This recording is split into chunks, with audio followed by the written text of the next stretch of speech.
Hi guys, my beautiful and handsome viewer all over the world. Welcome to my YouTube channel. This is TIMOKSTARBOY reality talk show.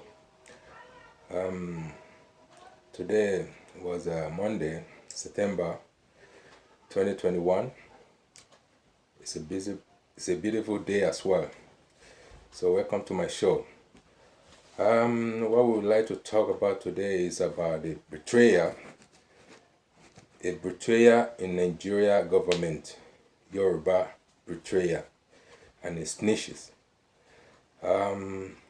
Before I dive into today's topics, let me show you what we are talking about. The topic of today is a betrayal. There's so much of them, and they will be coming out one by one. They will be coming out.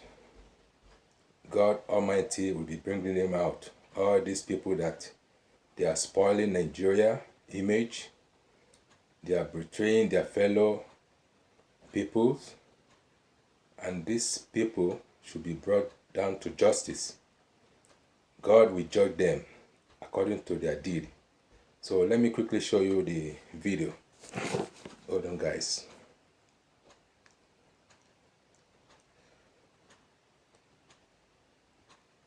And as this video is about to be showing, we'll be analyzing it alongside with it.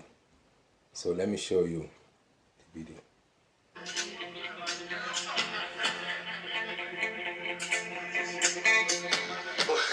was in APC for 9 months. What I saw. I remember. This is the man. What I saw, man. Name Femi Fani Kayode. Fighting Jonathan because Jonathan It's one of the bastard. He was very unfair to the Yorubas. Bastard man. So when I went to APC, Buhari now. He's a bastard, stabbing his people at the back. We interacted 3-4 times. We'll go and meet him. Look at what he's saying. Somewhere else, not here. He lives just around the corner from here now. But he had a house elsewhere. We went there too. But as time went by, one of the Judas Iscariot, started sending for me. So and the disciple of Jesus Christ, they called and said he wanted to betray his people. I said, okay.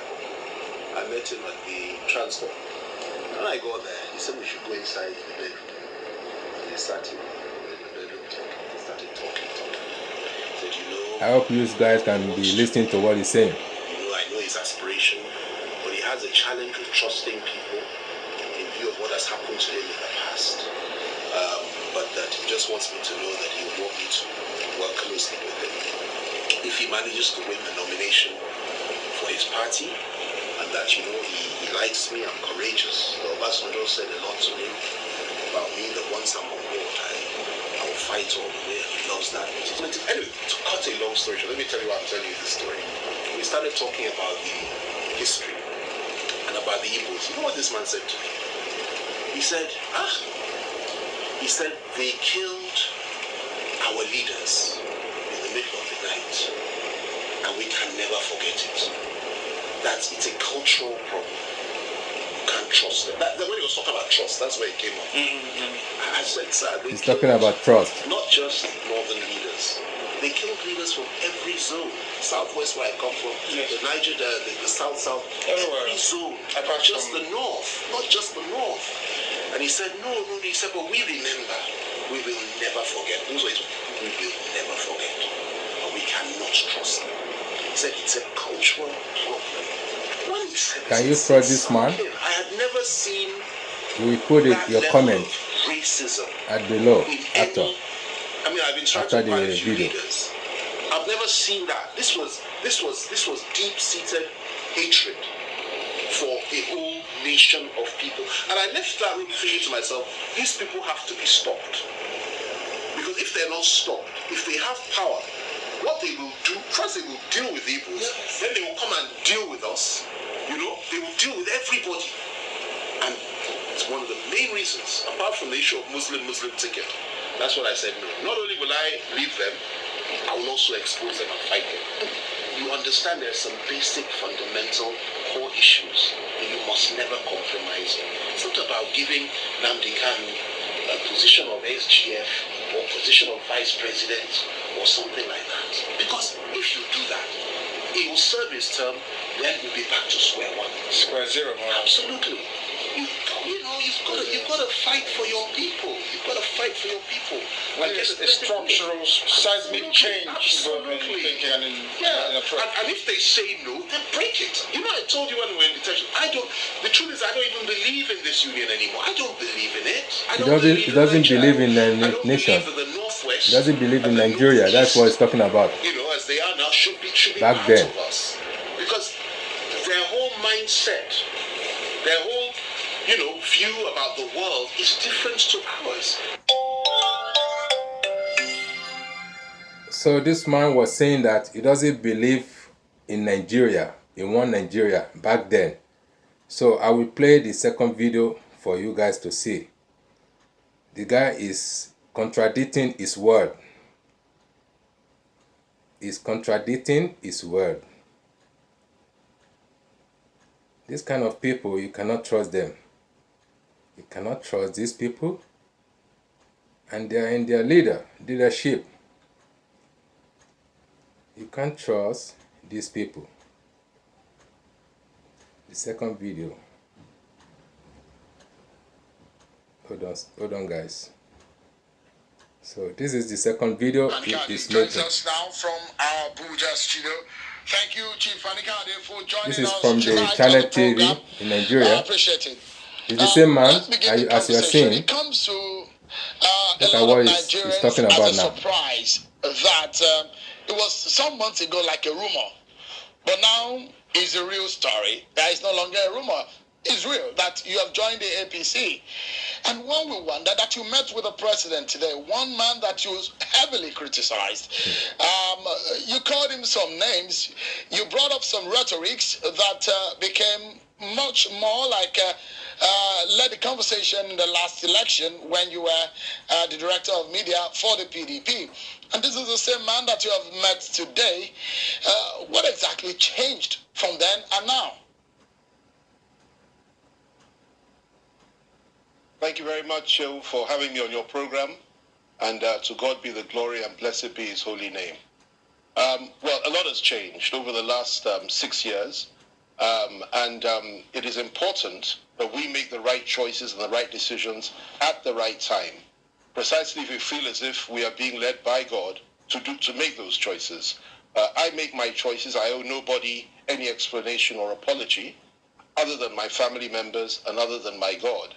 And I know that I'm doing the right thing. The most important thing for me, and I think some will appreciate this, is that there is no point in having any principle without power. You must have power in order to ensure that whatever principles you enunciate, you can effect them. Without that, you will simply be talking and nothing will change.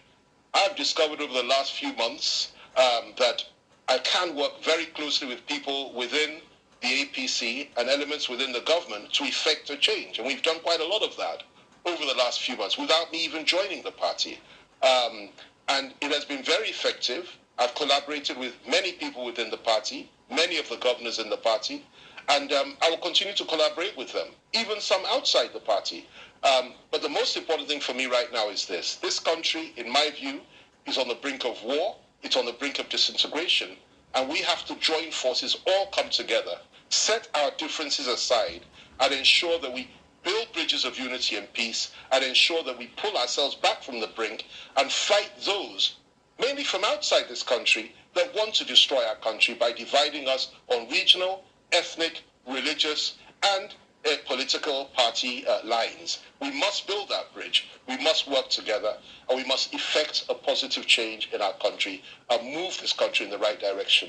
And that's part of the reasons that I decided to make this decision today. He was talking about the same country, Nigeria. I might be staying for a few minutes on some of your philosophy. The country you have condemned before. The country that you have said that it will never happen. This nation.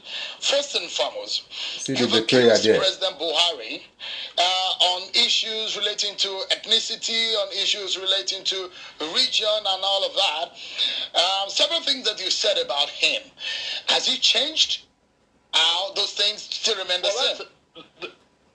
Well, that's an interesting point you've made. And yes, I have done that in the past and done it effectively when I felt it was appropriate so to do. However, having moved closer to him over the last few months, I've discovered a lot of things that I didn't know before. There's a lot going on behind the scenes. The same man he has condemned before. If I believe in a certain the same president, Muhammadu Buhari, or I that he has believe that we condemned should move before. in a certain direction, and I'm Now getting he's backing positive him up. responses from, when I act from within the family, as it were, and do so behind closed doors and ensure that change is effected in terms of policy, in terms of the way in which the country is run, in terms of the way in which disputes are settled amongst our various people, and in terms of the war against terror, and I get positive results as a consequence of my personal contributions at various levels, then of course I have to respect that, and I have to begin to think that, look, is it not better for us, for me and for my country, to ensure that we operate from within and effect the changes we want to change, that we want to put in place, rather than for us to be throwing bricks from outside. And I have ample evidence of the fact that because of these contributions and the receptive ears of a man that I believe would not listen to anybody else in the past, and I was quite wrong on that, his receptive ears, he's quite wrong on that. And you can see the him, judgment particularly some on of his the governors, own. we've worked closely together, and I have seen that definitely this is a man that one can work with, providing you go through the right channels. And that's what I've been doing. It's been very effective, and I believe that I'll continue to do that. And, we made a declaration today. The president was gracious enough to see me, to receive me, and receive me very, very warmly. But the next few days will make, the formal steps. I'll be joining the party. I will be joining in FCT Abuja, not in the Southwest. I'll, become a formal party member, and then we'll do a reception, and I'll be able to say far more, many more things than I've said today. But this is the first step on a long road, and by God's grace, we will ensure that our country, pulls back from division, pulls back from war, and pulls back from throwing bricks at one another,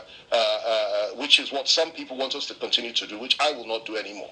The question I was asking, Ms. Fanny Kaude, is whether or not some of those things you said at those times still remain, or you overlooked them. As the person you described, 2019, 2018, is it the same man? What has changed?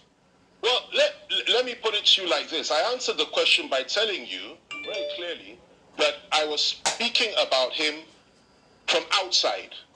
I have got to know him from inside now. I've been working closely over the last few months with people that are very, very close to him, and they would not have done that had it not been for the fact that he asked them or allowed them to do so. We've come to get to know one another, and it's absolutely clear to me that the perception that we had in the past, many people had, many still have, is clearly wrong. We can work together.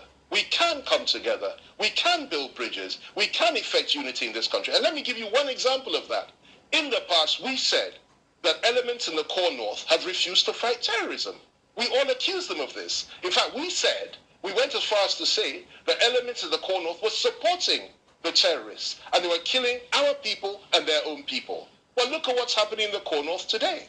You have a far more vigorous fight in the core north against the insurgents and the terrorists from the North Core Northern governors than anywhere else in the country. And that is something that ought to be commended. They couldn't have done that without the backing of Mr. President. Hundreds and hundreds of terrorists and bandits are being slaughtered in the core north today as a consequence of that policy. That's just one example. Another example is this. We had a situation a few months back, and I was involved in it, I've told you on this program before, where there was a food embargo on the south, and where there was a plan by elements in the north to slaughter southerners as a reprisal for what happened during the riots in Ibadan and during the riots in Lagos. And there was a clearly well-orchestrated plan.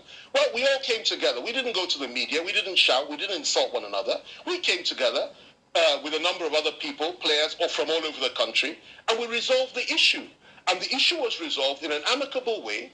Nobody was killed, no reprisal killings in the south, the food embargo was lifted, and Nigeria moved on. Now, that is the way to operate, as far as I'm concerned. There is a time to shout and scream and fight and criticize and condemn. There's a place for that in democracy. There's also a time for us to keep our cool, work purposely and constructively together to ensure we come to a good and expected end for our people and for our nation. And that's where I am today. I have not changed in terms of my core values and my principles. I will never change in terms of my core values and my principles. And I will carry those core values and principles into the APC and fight my corner any day, anytime. But one thing I'll tell you is this: we need to respect other people's views. We need to work together with other people, even those we disagree with, and we need to ensure that this country remains one. And that's what I intend to do. And I owe nobody an apology for that.